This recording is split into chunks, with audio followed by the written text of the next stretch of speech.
Hi everyone, welcome to part 3. So in part 1 we split the mean sea level into its 3 component parts. In part 2 we started looking at the first one. Now we're going to look at the interannual variability. As always, and you'll see this throughout all my practicals, I like to, rather than just do it all in one M file, we could do this all in one M file. I find it much easier to split it up into 3 M files. And it's just easier to work with and less complicated, I feel. And also, I like to just break it down into separate parts. It helps with my thought structure. So here, I can actually copy all of the first lines because I'm going to load in the data exactly before. So this analyzes the interannual component. Okay, so the first thing we'll do is let's plot the data.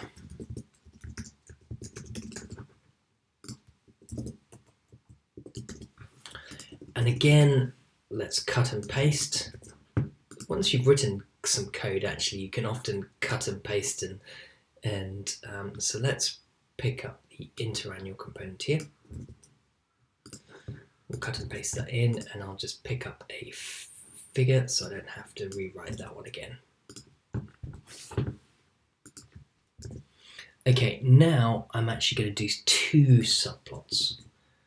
So let's do 2 rows. This will be figure 1. And I'm going to plot the interannual component here. Make sure you change those to 2. I'm going to make this the interannual component. So let's just run that. Oh, I probably forgot to run it. Oh no, it needs to be, sorry, this should be A1. So you can see I make mistakes all the time, but often it's quite easy and quick to verify. Okay, now we are going to plot this against the Southern Oscillation Index, which is essentially a sort of climate indices. There's lots of different climate indices like the North Atlantic Oscillation, but I'm going to use this one from the Climatic Research Unit, which is one of the best sort of climate units in the world, up at the Norwich University. And I'm going to download this SOI.dat file. So let's download that file there. I'm going to go to my Practical2, and I'm going to save it into data. Now sometimes it's just best to go back and check that, because sometimes, for some reason it's put a text on the end there on my Mac. It might not, but I prefer to take that out and just use it as a DAT, or you can save it as a text file. It doesn't really matter too much. And then I'm going to drop that into my text editor, and we can have a look at the file here. I'd encourage you to go on the website and read a bit more details, and there's some good papers here that you can follow up if you want. But essentially this is a measure of El Nino Southern Oscillation. And I provide more details in the step-by-step guide and in the weekly lectures. You should have heard me talk about El Nino Southern Oscillation. But this index is just a kind of difference in atmospheric pressure between 2 locations. I think it's Tahiti and Darwin in Australia. And when those are strong, it's an indication of El Nino. When it's weak, it's an indication of La Nina. I can never quite remember the order way around. Okay, so let's load in that data and plot it, and just see if it helps us to explain why we get this variability. Is part of this variability to do with ENSO? ENSO will change the water temperature, it will change the wind strength, and we'll see if this is one of the key drivers around. So let's load in the SOI data. Just to explain, before we have the decimal year, and then we have 13 columns, January, February through to December, and the last column is an annual average. But just to be consistent, because we're using monthly data, let's focus on the monthly time series and try and plot it in the same way. Now, because there's no headers, this is really easy to load in just using the load in function. I'm going to again cut and paste the file name here. So it is the data folder, and then within the data folder it's that. So let's run that and load it in, and there you can see our 14 columns. Now what I'm going to do is the data goes all the way back to 1866, but we're going to so we're going to delete the data before 1897 and after 2019, because that's we want it to ideally be the same length as our mean sea level data. So I'm going to find the first row of S, which is the year, find the first row of S that's less than 1897, and the nice thing about the find function is you can use the and or the or, and after greater than 2019. So this will find the row numbers, and we can run that and check. Find S column 1 that is less than 1897, so it should be or. I'm getting mixed up, and or is greater than 2019. So rows 1, and we should see a big jump in a minute. So up to 31, and then it's only the last one. So and then we can delete that data. And a nice way of deleting it is say we don't want to delete just rows I's, all the columns, and we use a square brackets, and that will delete it. And let's delete the last column as well, because we don't want column 14, because that's the year. We just want the month. So we're going to say I, all the rows, column 14 is delete. Okay, so let's do that.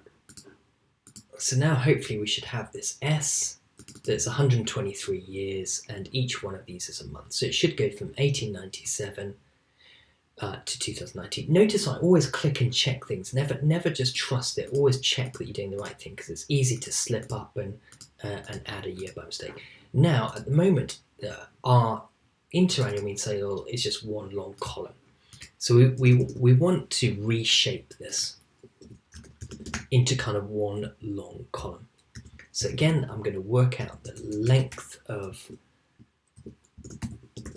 S, or S column 1, which will be 123, but it's good to just get it hard-coded. And then I'm going to do SOI, capital SOI is reshape S, and I'm just going to reshape columns. I don't need the first one.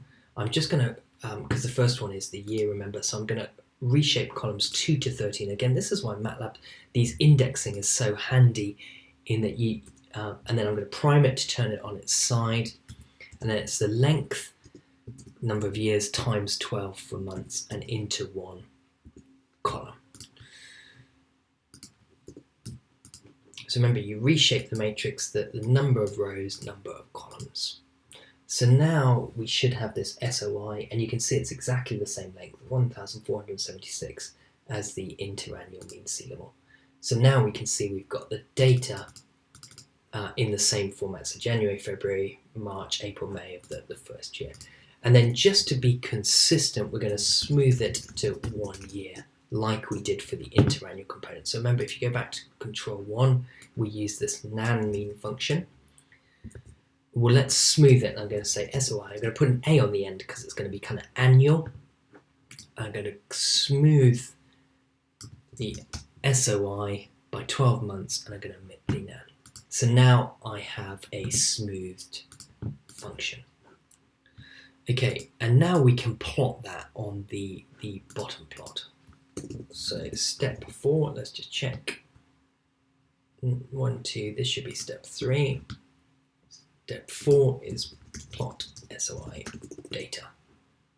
So this is this pressure difference, but because it's a difference, it's unitless. So again, I'm just going to kind of borrow this plot so I can edit it. I'll make this 2, change these down here to 2, make that 2, change the title. The title is going to be, what is that? The title is SOI. And here I am going to plot the SOI index that's monthly. Let's plot that as a red line. And then I'm also going to plot the one that I've smoothed, the A, and I'll plot this as magma. So here we can have a legend. So it's going to be the SOI monthly, and then it's the SOI 12 month smooth. And let's put the location of that a little bit out of the way, so it'll be south west. Okay, so let's run this. I probably made a mistake, but let's run it and see. Oh, there we go. So now you have the sea level and the SOI, and you can see that there does seem to be some correlation. There seems to be a drop there, peak, peak. So it does seem to look like it's correlating quite well. But let's check that on another figure. So let's do step 5. Plot the interannual mean sea level with the SOI and with a scatter plot to check how good this correlation is. So again, I can kind of borrow this figure code here and just edit it to save me writing everything from scratch. So here I'm going to plot the ISO in blue, but this time I'm going to plot the smooth signal, the A, as red. So this here can be interannual, or we could just kind of simplify it. We could say interannual means sea level versus the SOI, for example. And it'd be probably good here to have a legend again.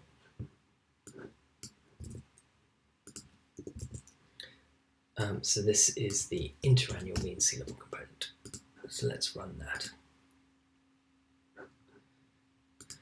Okay, what I'm going to do now is, rather than, you see, if you plot it on the same one, there's 2 different scales. So it doesn't look very good because the SOI is much smaller. So what I'm going to do is I'm actually going to plot it on 2 axes. So we can say y axis left, and then we can say y axis right. And that's a slightly nicer way to do it.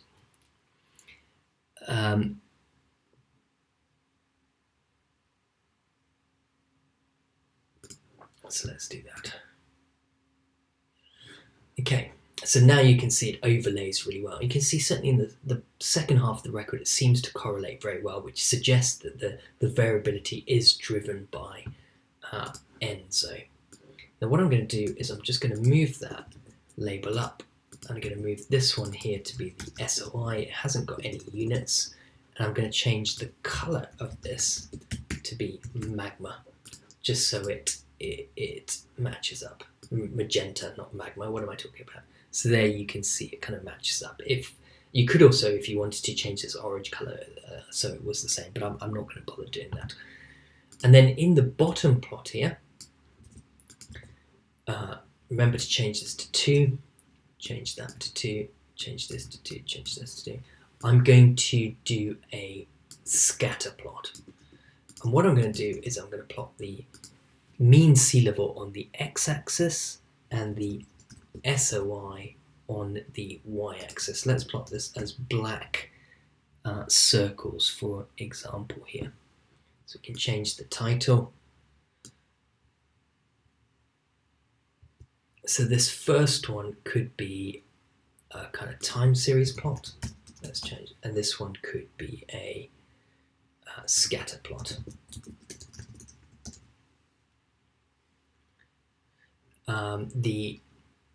Where's my X and Y label? Let's just get those correct. So my X label is going to be the sea level, so it's a level in millimeters. My Y label is SOI, so let's run that. I can get rid of the legend. Okay, so plot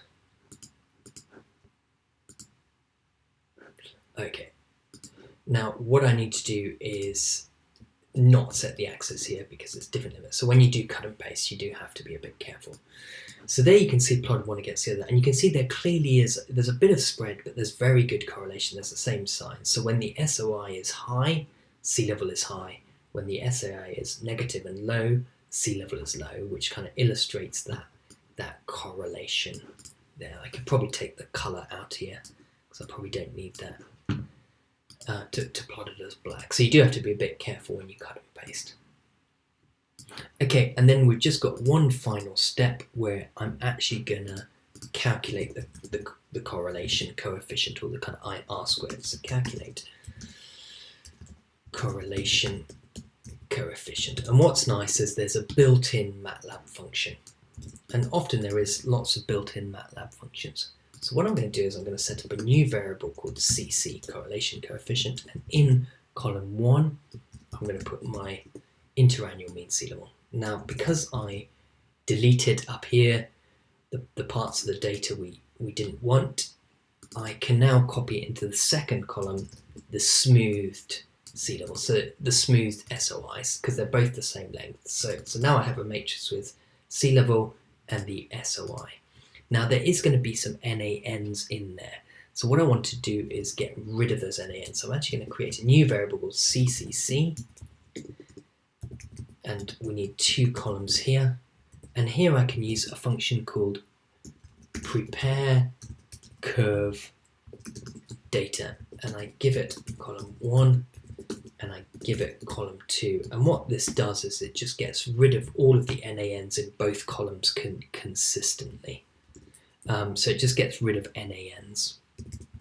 So now I'm going to create my correlation coefficient, my p-value. My p-value tells me if it's statistically significant or not.